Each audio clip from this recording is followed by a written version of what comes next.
Om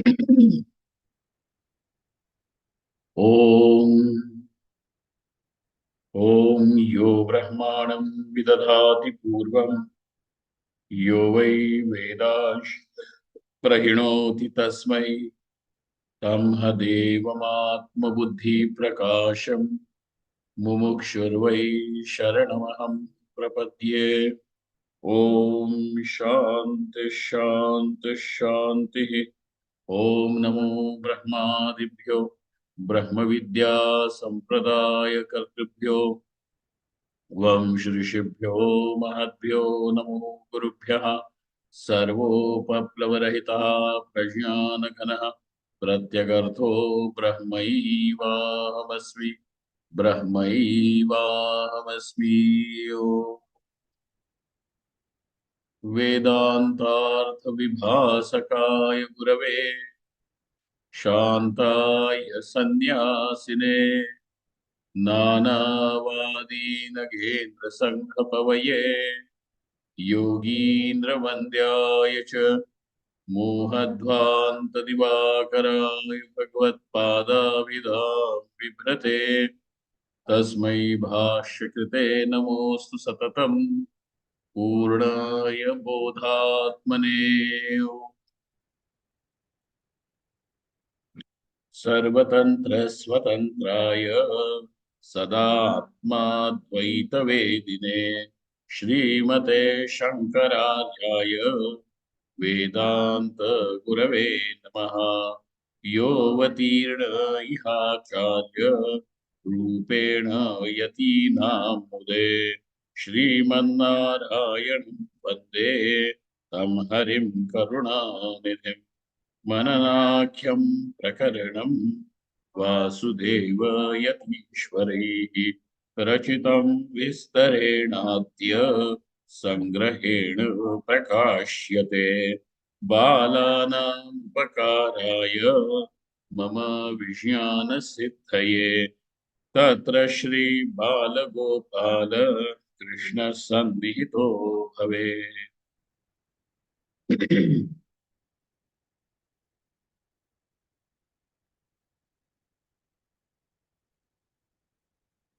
We have understood what is the Karana Prapancha. Karana Srishti or Karana Prapancha. Karana meaning the cause, Prapancha meaning the world. The world in its causal state. So even our body, which is so tangible, physically available to be perceived through the senses, measured, so on and so forth, height, weight, whatever. So with all the physical parameters that can be applied to anything that is gross, that anything which is solid is also available for this body. So also we cannot deny the fact that this body is a part of the total world, total physical world. So now the question over here is, from where has this world, which includes the body as its part, come into existence?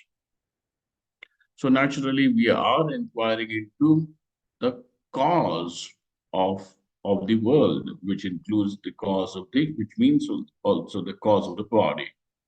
Now, if you are going to simply say, well, this body has got my mother and father as the cause, that does not answer as, what is the cause of this total physical existence? Or what is the cause of the physical existence? Total or not total, or of the individual? But this question is not simply answered if you are going to say, well, cause of my cause or the cause of this body is Mr. X and Mrs. Y. It does not answer so. So over here, our own experience is taken for analysis. And that experience is that anything that comes into existence obviously has to have a cause. And the ultimate cause can only be something which is unmanifest. meaning something which is not tangible, not only which is tangible, but which always remains in the shroud of the unknown. Though I'm not giving you an example of something tangible like the physical body or any physical object, but you can understand it in terms of a simple thought.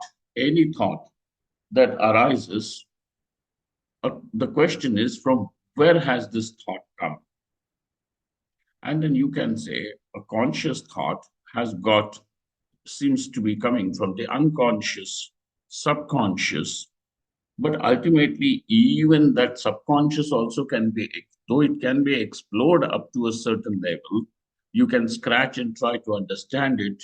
That is what your psychoanalysis is. Yet, the cause is something where you will ultimately have to end up saying, I don't know. And this not knowing about anything, which means that it is unmanifest ignorance. So you admit that's the cause of anything. I mean, for example, over here, even of a thought is something that is unknown. Even if you explore it a little bit more, you may know something that this particular thought comes into my mind is because of my some samskaras of my childhood, so on and so forth. But what is the cause of that? And you go into a chain of causality, and ultimately you'll have to admit somewhere at some point that I don't know, ignorance, which is total unmanifest. And so the Vedanta says, let us understand, let us for the sake of convenience, let us now say that this ignorance is the state of total unmanifestation from where the subtle manifest and the gross manifest world comes into existence. And so this then is the causal body of the individual as well as the causal body of Ishvara, because it is the cause. It doesn't have any cause. You cannot attribute the cause of ignorance to anything. That ignorance is there because of. Ignorance is not created. If you say, if I'm going to ask you a question, since you are an Indian, that why do you don't know English? And you probably are going to say, I don't know English because I'm born in India. And so I know my local languages over here. So our question then is, then does that mean that you knew English before you were born? To which you really do not have an answer. And therefore, ignorance, you admit that there was ignorance, and ignorance does not have a cause. Ignorance does not have a cause. Ignorance can become the cause. And therefore, the entire chain of cause and effect comes to a stand still when you arrive that cause is ignorance.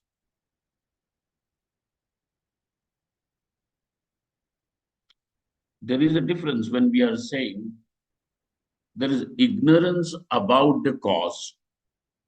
Look at these two statements. There is ignorance about the cause, and ignorance is the cause. There are these two statements, and they are two different statements.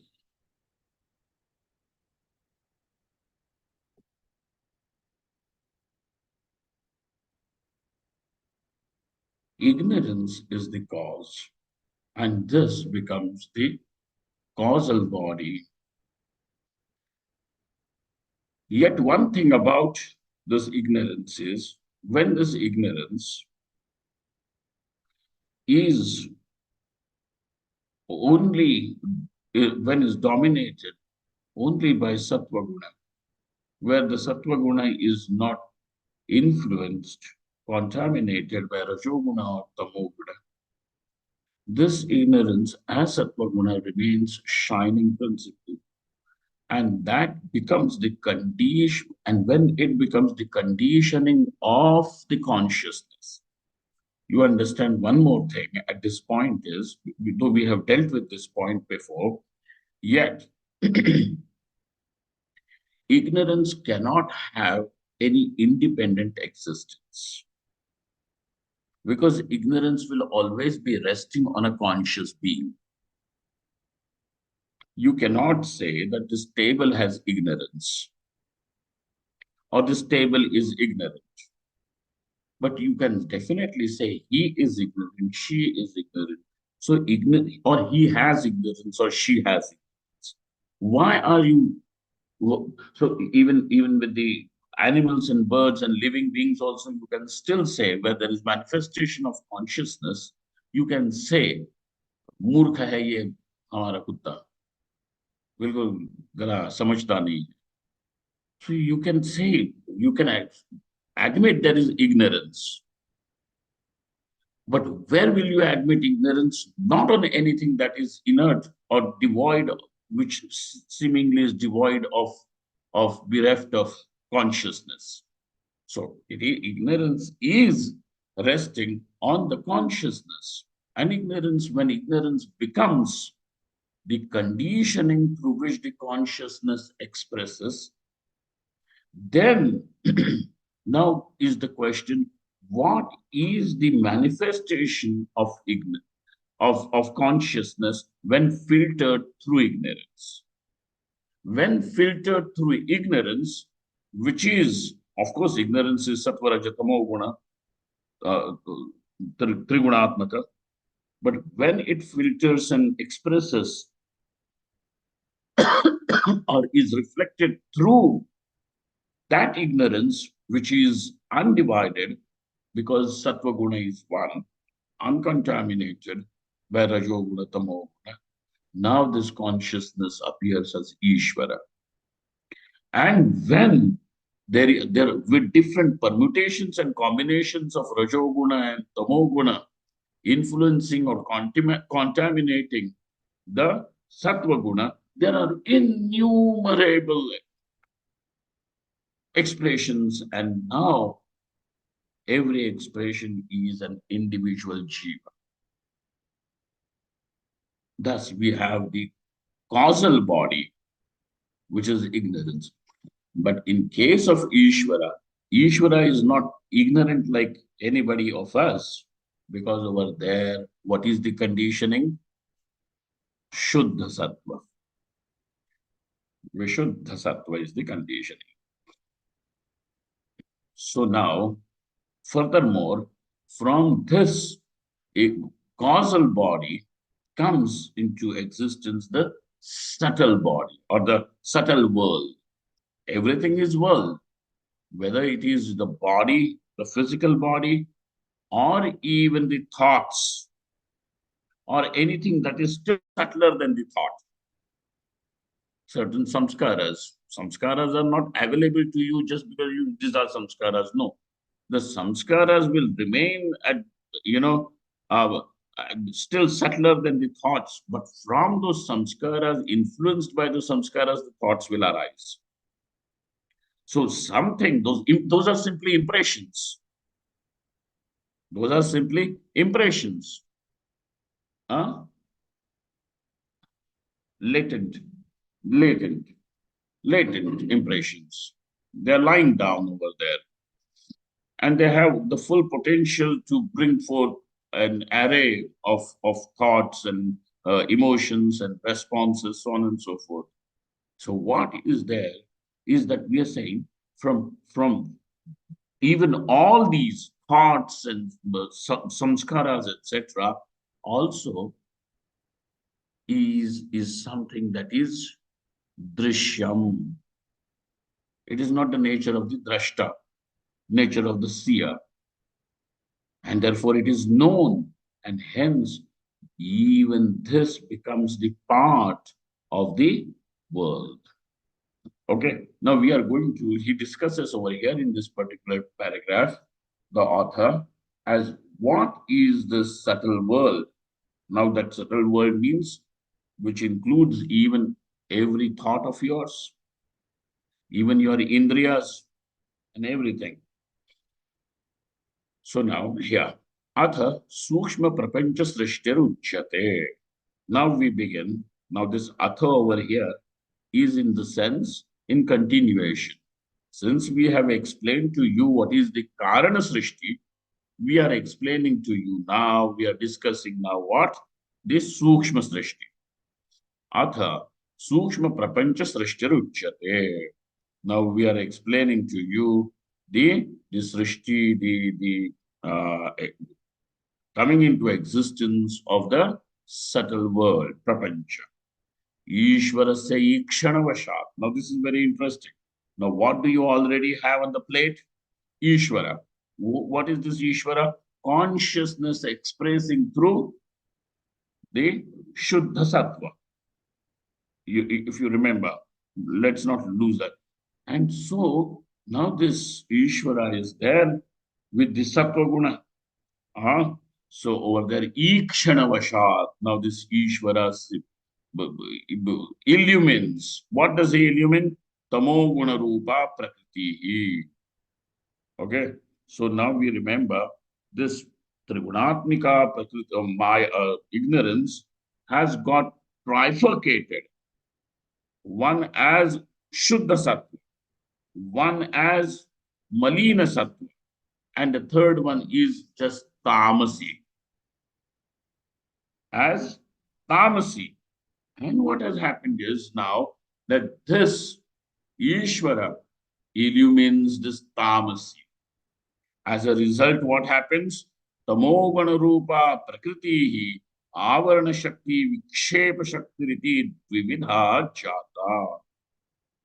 Now this Tamasi furthermore manifests or bifurcates,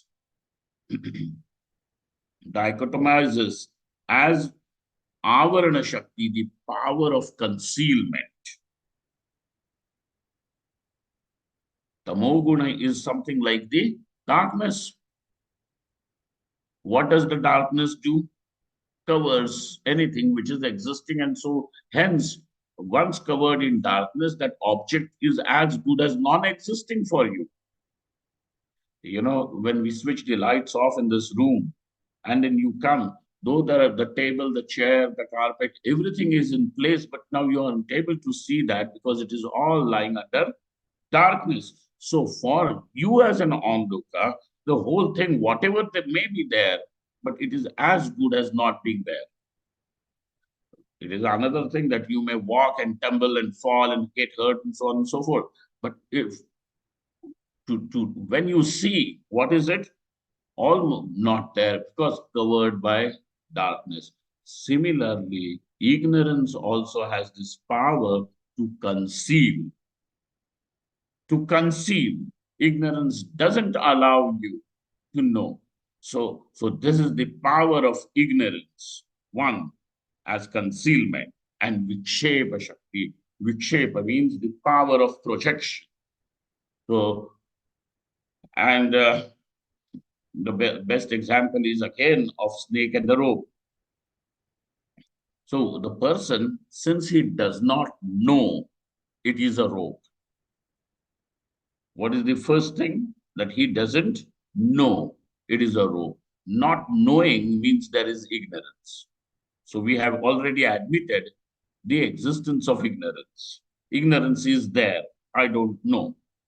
Now this not knowing further, because now you are aware of not knowing. What is that? I don't know. So now there is ikshanam. You already have seen that. And this tamasi now comes, gets, what do they call? Chalitam. What chalitam means? Chalitam. Yeah. It shakes,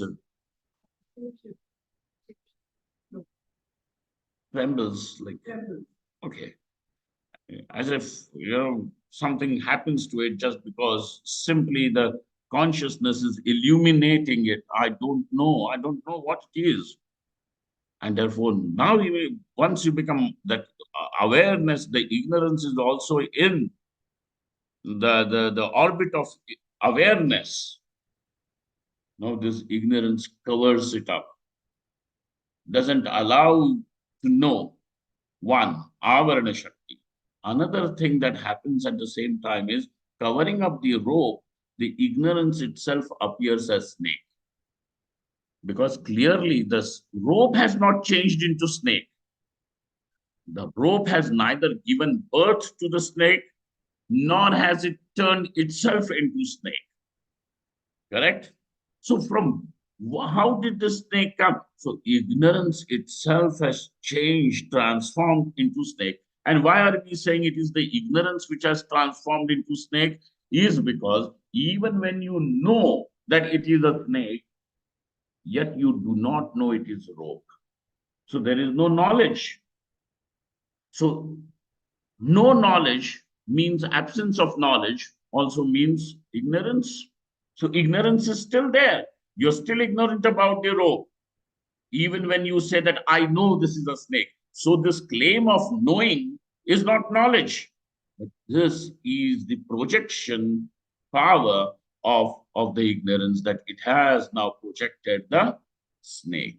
And therefore, vikshepa shaktiriti dvividha jata. So what happens? Whenever this tamasi, whenever this ignorance is illumined by the consciousness, what happens? The ignorance illumined by consciousness. Remember, I'm saying illumined by consciousness. At one point, you are also going to see that how ignorance, once comes into the light of consciousness, also gets destroyed. But over here, there is yet one more phenomena that is happening. How that happens is yet another discussion issue. But presently, what is happening? That this ignorance now is in awareness, in your awareness. And this ignorance, here it bifurcates. So whenever consciousness illumines the ignorance, this is what happens. So dvividha jata. Whether it is in your case or Ishvara's case, ignorance getting illumined, it will do this. So when illumined by Ishvara, the total tamo guna, what happens over there? Tatra vikshepa shaktireva sukshma akasho abhavat. Ishvarasya ikshanavashat tamo guna rupa prakritihi avarana shakti vikshepa shakti iti dvividha jata. Now this, we know that it has bifurcated as avarana shakti. Avarana shakti means the power of concealment, and vikshepa shakti is the power of projection. Do you have another word you're suggesting? No. Distortion is also some sort of projection only, because knowing the snake is also some sort of a distortion only. It is an error. But now we are going to see, keep that avarana shakti on one side and now deal with the vikshepa shakti. He says, tatra vikshepa shakti reva, this vikshepa shakti only, sukshma akasho abhavat, becomes the sukshma akasha. Akasha means the space. Space, even the physical space. We are not talking about objects in the space. So when they say it is the space study, you are not studying the space actually, you are studying the objects in the space. Space. So this space, which the physical space, that also is in even subtler form. The space itself is subtle, but yet subtler than this is its form, which is the subtle space, Sukshma Akash. We are going to say the Akash in which we are dealing with each other, where you see the innumerable galaxies floating, and all our human interactions and everything that life is were possible in this space we are going to say is the gross space. But subtler than this is the subtle space. Okay? Apanchikata. Why will it be called like that? You will see. Tatra vikshepa shaktireva sukshma akasho abhavat. Now this space has come into existence. How is this sukshma space? The physical space we understand, distance between 2 points you are going to call as space. Okay? So distance between 2 points in the sense there is an object A, then there is object B. Between these two, that distance is space. But do you realize there is some subtle space also? Because there is distance between 2 points. You already have provided the definition of space as distance between 2 points. What is there between knowing and not knowing? Because these are also 2 points. You in the beginning there is not knowing, and then there is knowing. So there are these 2 points, and what is the distance there? So this is not something that is physically measurable, but since this is a difference, this is a distance, definitely it is a subtle space. Okay, I'm just giving you an example. So subtle space is there. Tatra vikshepa shaktireva sukshma akasho abhavat. Further, akashad vayuhu. So once there is some sort of space, some sort of a distance, movement is possible. This movement is the subtle vayu. So akashat vayu. From the vayu means the wind. Wind naturally means movement. Movement is possible only between two. If there is just 1 point, there is no movement. And really speaking, what are those 2 points? The 2 points is not two thoughts. 2 points are me, I, and that what is not I. I and that what is not I.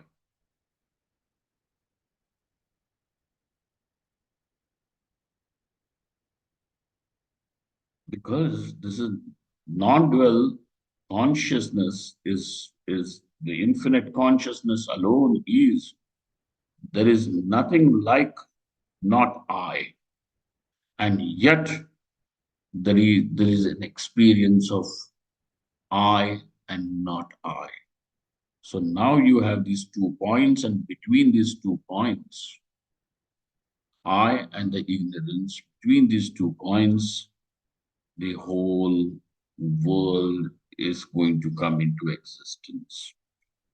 So now the meaning of I is not simply a person, an individual, but I means consciousness. And your understanding of consciousness is also going to undergo, uh, what do they call refinement. Now you admit that you are a conscious person.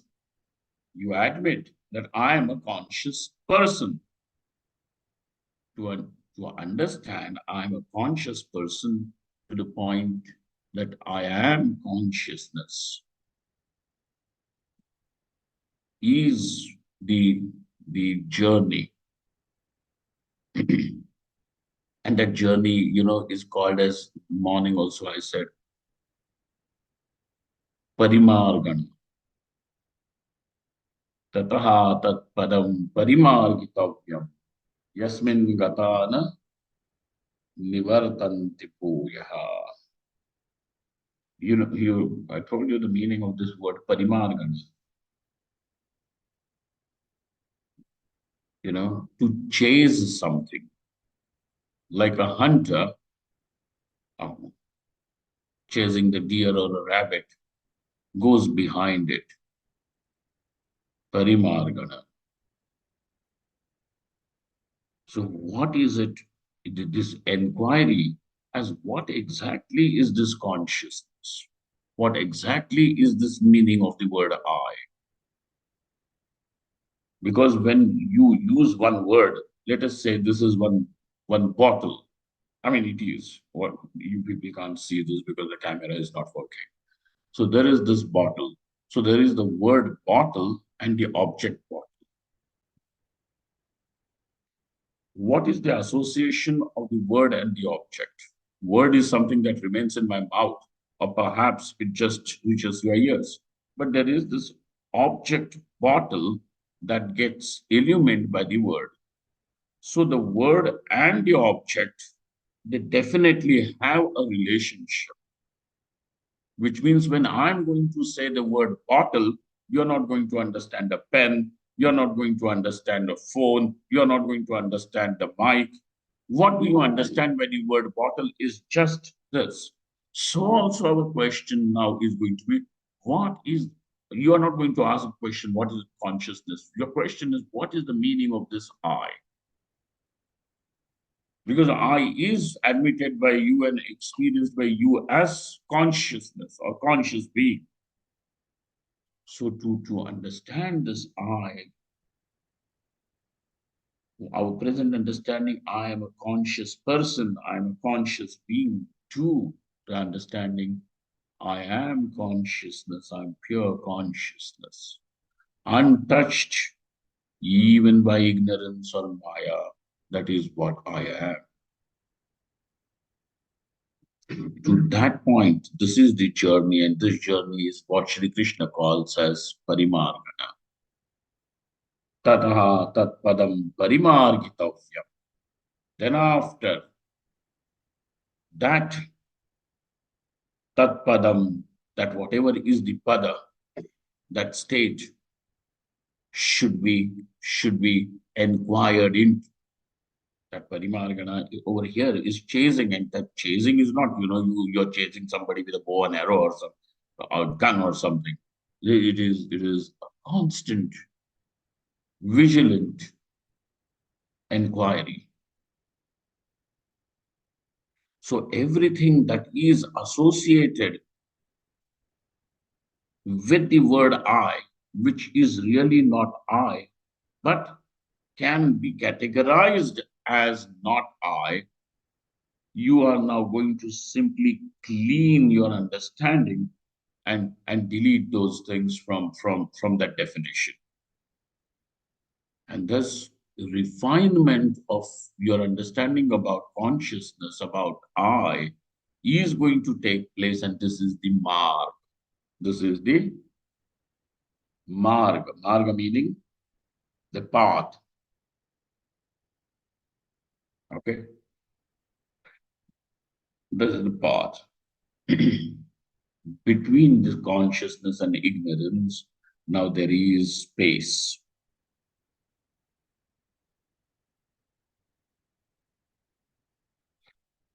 Between this, now the space is there between these 2 points.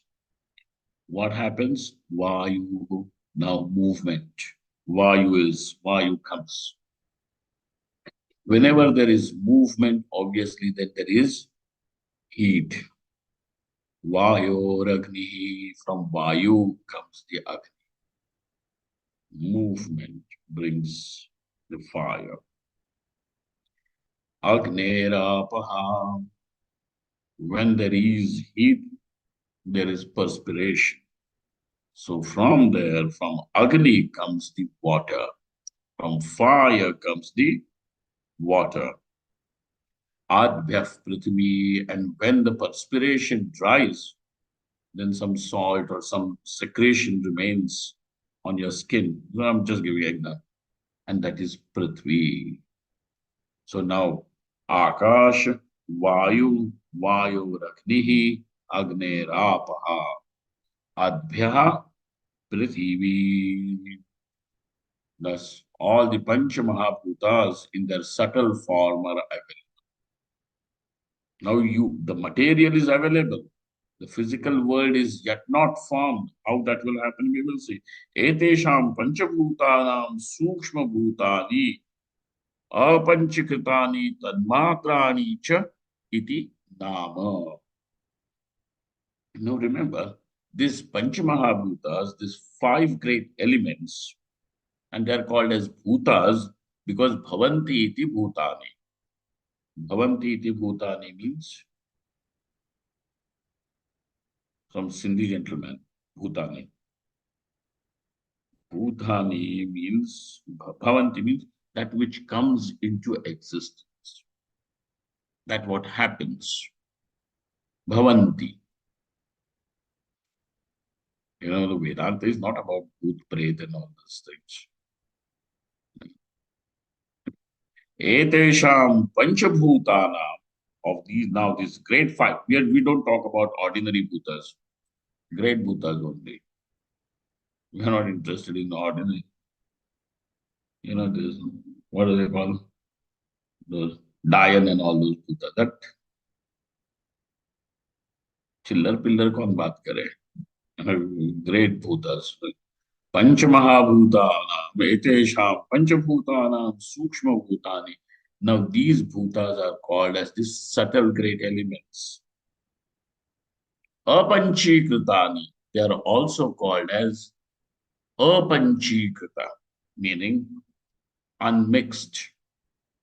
Can you suggest another word for something that is unmixed? Separate? No. Panchikaranam is not adulteration. What are you saying?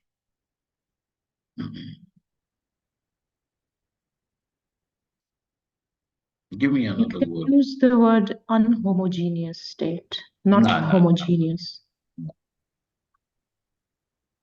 No. Can we use pure? What are you saying? Pure. Pure. Pure is one thing. Uncombined, unmixed, uncombined. All right. You keep it that way now. If I happen to come across a better word for it, I will look into other books. And definitely there will be a nicer, heavier word. So what happens is Independent or individual also we can use.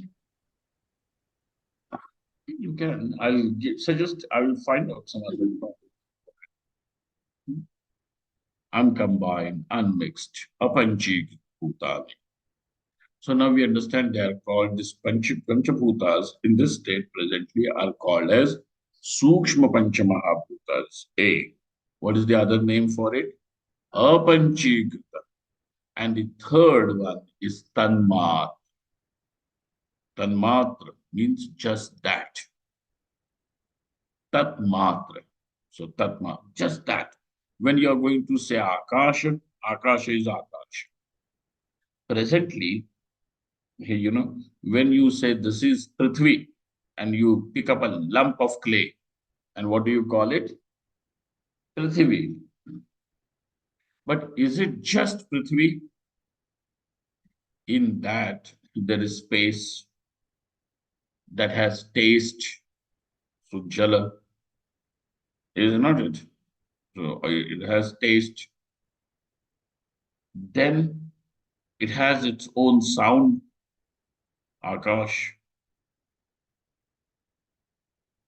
And it can move. Obviously, all those molecules are also moving. So wind element is also. So now when you pick up just one small little mound or a lump of a clay also, you're not going to find just Prithvi over there. Other elements are also mixed and it comes as a composite. Everything. But now when we are saying that they are Sukshma elements or the Sukshma Mahabhutas, they are definitely separate and not mixed like this. So when you say Akasha, it is Akasha. When you say it is Prithvi, it is just Prithvi, and therefore they are called as Tanmatrani. Tanmatra, Tanmatram, and Matrani becomes plural.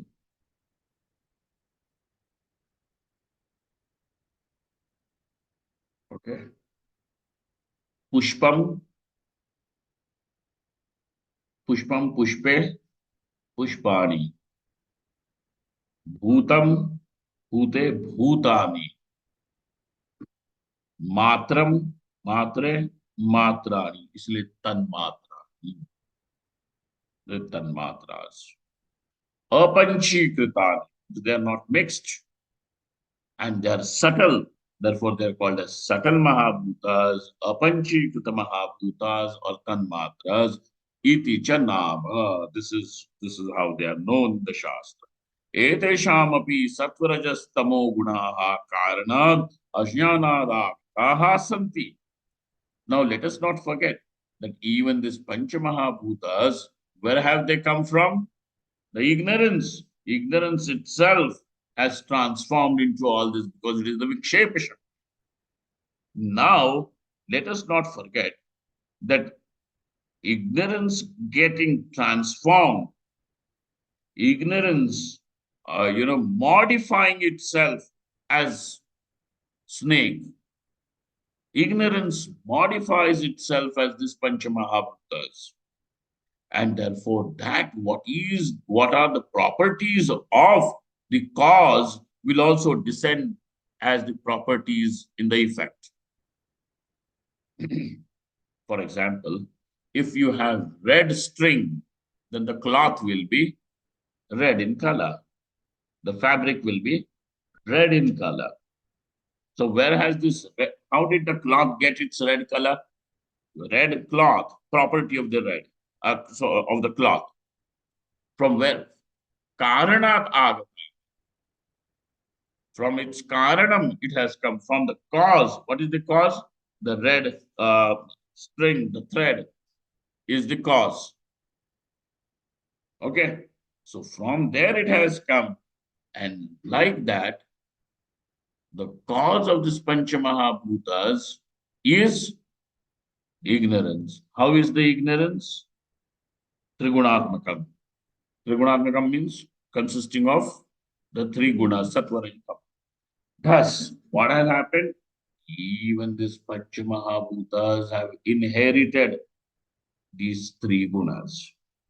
And so, etesham api means even of these five bhutas, sattva, raja, tamo gunaha, they are also having the aspects of sattva, raja, and tama. Gunaha karanadajnanadagataha. They have also got it from their cause, which is ignorance. Agataha santi. Therefore, there is sattva guna of akasha, rajo guna of akasha, tamo guna of akasha. Similarly, there is sattva guna of vayu, rajo guna of vayu, and tamo guna of vayu, so on and so forth till the prithvi. एतेषाम् आकाशादीनां पृथक् पृथक् सत्त्वगुणांशात् श्रोत्रं त्वक् चक्षुर्जिह्वा घ्राणमिति पंचज्ञानेन्द्रियाणि क्रमेण जातानि. Now, this is the subtle world. This is the subtle, world only, let's call it. From the five Mahabhutas, from each one of their sattva guna. Each bhuta has sattva guna. So now the sattva guna of each bhuta modifies, transforms, and when it undergoes transformation, it becomes the tool to know. Because sattva guna is basically what? Is knowledge. Okay, is consisting of knowledge, peace and joy, so on and so forth. So now, when the sattva guna of akasha changes, modifies, undergoes a transformation, it becomes an instrument to know. And what is this? It becomes the shrotrendriya, shrotram. Okay. Shrotram, therefore, is not just the spinner.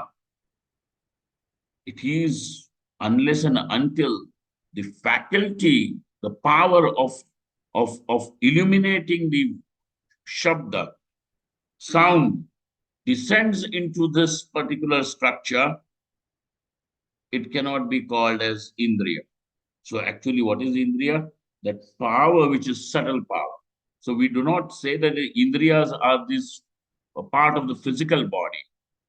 Indriyas still remain as the part of the subtle world. So now this the ear meaning the auditory faculty comes into existence when the sattva guna modifies. Sattva guna of Akash. When the sattva guna of Vayu modifies, what do you have? Tvak, the sensation of touch, or not the sensation of touch, but it is the instrument to know that sensation of touch. Okay? And it covers from head to toe, even inside, because even inside also you feel, you put hot water into your throat, you have the touch is there. Pain you feel in the stomach, that is also sensation of touch. Heartburn which you get after eating a lot of oily food at night. We have it every day. Then, what is that? Twak only. In Marathi, you call it twacha. But in Sanskrit, the word twacha is the instrumental case. The first case is twak.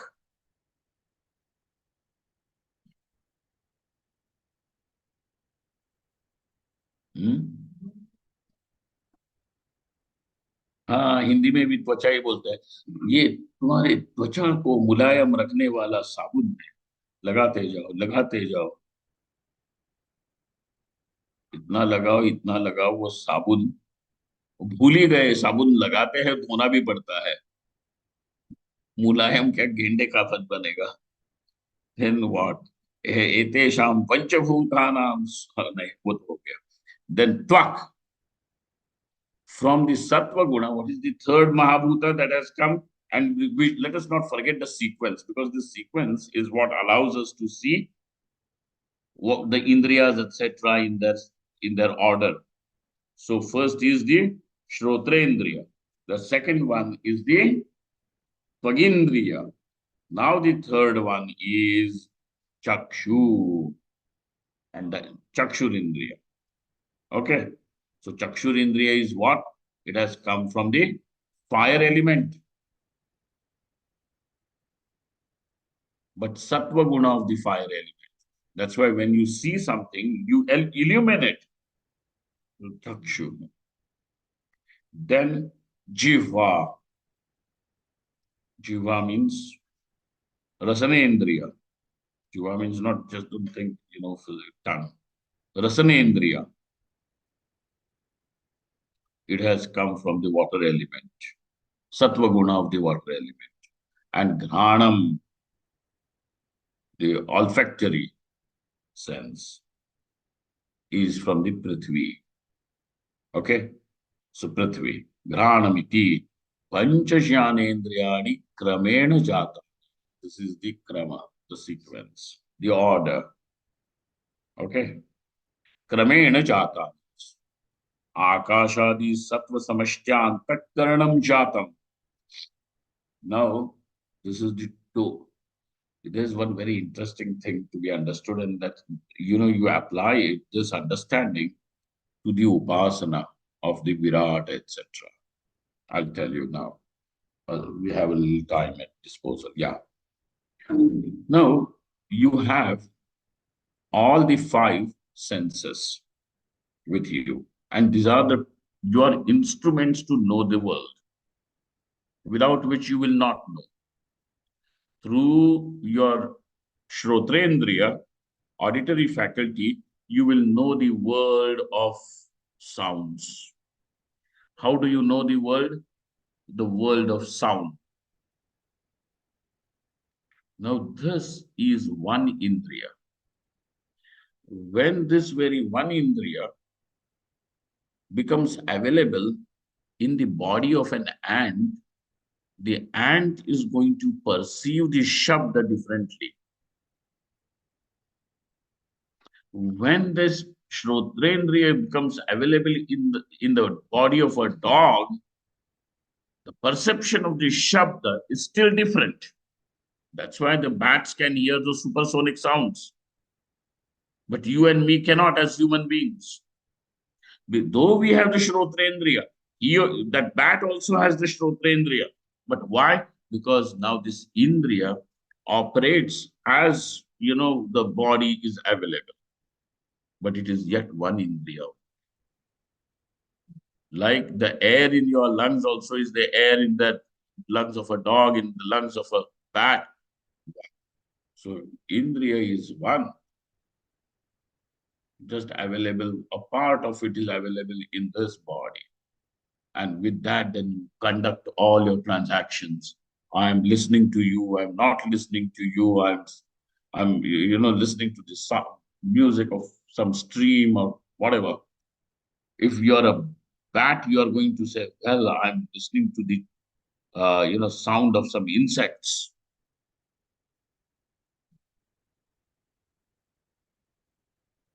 You are a human being, you are going to say, well, I'm listening to songs sung by Lata Mangeshkar. So on and so forth, you say. For that, Lata Mangeshkar song does not make any difference to the bat.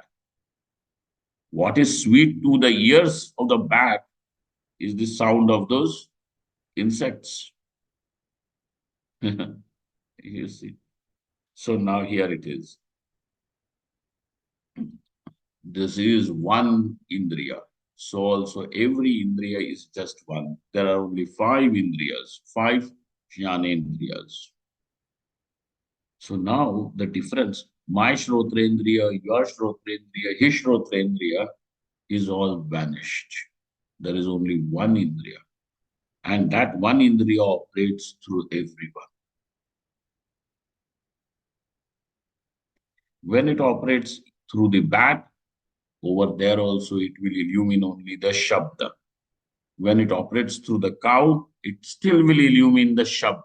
When it operates through the dog, it will still illumine the Shabda. And when it operates through the human body also, it will still illumine the Shabda. But now the experience will be human experience, bat experience, and the cow experience. Okay? You see. So now there is no claim, my has gone. So thus, yeah, Sattvagunam Sha Shrotram Vak Chakshu Shrotra Chakshu Jiva Gnanamiti Pancha Jnanendriyani Kramena Jatani Akashadi Samashtyan Karanam Jatam.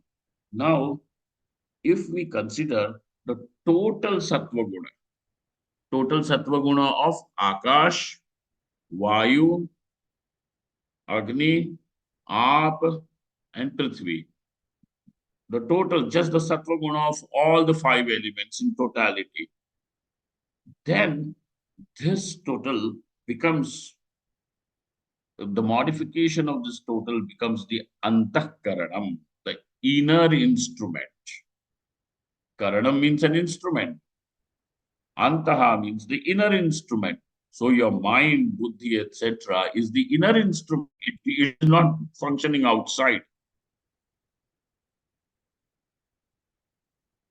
You remember in childhood, we were told this one story that one day after created everything and then asked some, some fellow, hey, how is this person? How is this human being that I have created? Yeah, well, very nice. But it would have been nice if we could even see his thoughts. So God said, okay, let me make that improvement. And so, along with everything, you could actually see the thoughts of the person. Now you tell how difficult it will be. It will be so difficult. Huh? So this is inner instrument, antakaranam. It is antakaranam. So akashadi sattva samashtya antakaranam jatam. How is this inner instrument? Tacha manobuddhi ahankar chitta bhedena chaturvidham. It is fourfold. Chaturvidham. Why is it fourfold? Because of the functional difference, the way this instrument functions. So when it, we have this vacuum cleaner, I don't know, not big ones, the small ones, the Indian ones, Eureka, wala. So you have from one side, it does the function of suction pump, like sucking the dust. And from the other end, it functions as a blower. It functions as the blower. So is it a vacuum cleaner, a vacuum creator, or a blower? What is it? Depends on what function you want to use it. So also antakaranam is also fourfold depending upon what function it is doing. It is just that totality of the sattva guna of the five elements, but depends what function. So what are those functions? Mano, buddhi, chitta, and ahankar. Mana means the mind, Generally, people use one, mind, chitta, buddhi, all when it is used, it means antakaranam. But certain places, specifically, we want to say something, then we use that word. But in reference to context, you have to understand by mana or buddhi, do we mean the total antakaranam or we mean one specific function of the antakaranam? That only the reference, the context will be able to tell us that. So you cannot make any hard and fast rules about it. Oh, how did you use the word mana? No, we can't. So here, mano buddhi ahankara chitta bhedena chaturvidham. So this antakaranam is fourfold. And how? Because of these divisions. And how are these divisions? Totally based on functional. So it is functional division. Mano buddhi, mind, buddhi is intellect. Ahankara means the sense of individuality, ego, and chitta. Chitta meaning where all the memories are stored. Chitta. Okay? Memories in the sense of various samskaras. Conscious, subconscious, unconscious, all everything is stored, and from there it comes. For example, if I'm going to use the word rose, suddenly what picture comes to your mind is of a particular flower. So when I say rose, you don't see lotus or a camel. Why? Because that word was able to awaken a certain samskar, an impression. But if there is an impression, that impression has to be stored somewhere. Where is it? So that storage is called as chitta. So when the antakaranam functions as the storage, it is called as chitta. Chittam. So here, manobuddhi ahankara chitta bhedena chaturvidham. Thus it is fourfold because of this fourfold functional division. Tatra buddhav ahankarasya manasi chittasya cha antarbhav. And what we can do is we can still crunch it and what do they call it? Condense it. How to condense it? So he says, buddhav ahankarasya. In the buddhi, you can bring the ahankara into the class of buddhi in that category, and under the mind, the chitta can be brought. So now what do we have over here? The pancha jnanendriyas and mind and buddhi. Seven. That is the count presently. Chantar bhava. Evam akashadi rajogunan Vakpani padopasthapayavaha iti panchakarmendriyani jatani akashadi rajoguna samashya prano jataha such a pranapana, vyanodana, samanabhedena, panchavidha. Now we have to understand that even from the Rajoguna Amsha, the part of Rajoguna belonging to every Panchamahabhuta, all the elements, 5 karmendriyas, the what do they call the organs of action are born. Organs of action are born. And again, even these organs of action are also subtle. So when we say, hands, etc., it does not mean this structure, the physical hand, Congress. No. What is it? It is the power which is there, which is able to make this particular structure function as the hand to lift, to hold, to release, so on and so forth. Okay? So, Akashadi Rajoguna Vashan. Now, from the Rajoguna of the Akash, what comes? The Vak, Vani, Vak. At one end, what is Akasha? Shabda Guna. This Shabda Guna gets divided. At one end becomes the Shrotrendriya, which receives the Shabda, and other end becomes the Vak, which creates the Shabda. Rajoguna. So on and so forth. Furthermore, Vak, then Pani, from the Rajoguna part of the Vayu becomes Pani. Pani meaning the hand. Though I'm showing you people also this physical hand, it is actually the power which is there in that hand. So all the 5 karmendriyas. Now we are also going to see that the totality of all the 5 elements, the totality of their Rajoguna of the 5 elements becomes the Pancha Pranas. So now we have the Jnanendriya Panchakam, Karmendriya Panchakam, Prana Panchakam, and Manobuddhi. Okay, so how many? 15 plus 2, 17. These 17 elements constitute this subtle body, the Sukshma Prapancha. Okay, we will see more of it when we meet tomorrow in the evening.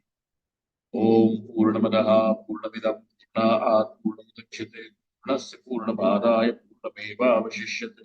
Om Shanti Shanti Shanti Shankaram Shankaracharyam Keshavam Badarayanam Sutra Bhashyakritav Vande Bhagavanto Punah Punah Ishvaro Gurratmeti Murti Veda Vibhagine Yomavat Vyaptidehaya Dakshinamutaye Namaha. Mahadev Swamiji, there is a question for you. Yeah, I'm looking at those questions. Yeah. How can we differentiate between mind and the chitta? Again, remember, mind, when we say mind, and we are obviously, whether we say mind or whether we are saying chitta, we are referring to the inner instrument. That's why it is called as Antakarana. We are referring to that. But when we are talking about chitta, mind as the Antakaranam as chitta, it means it is the storehouse of all the impressions. And when we are talking about mind, it simply means thoughts which do not have any certainty.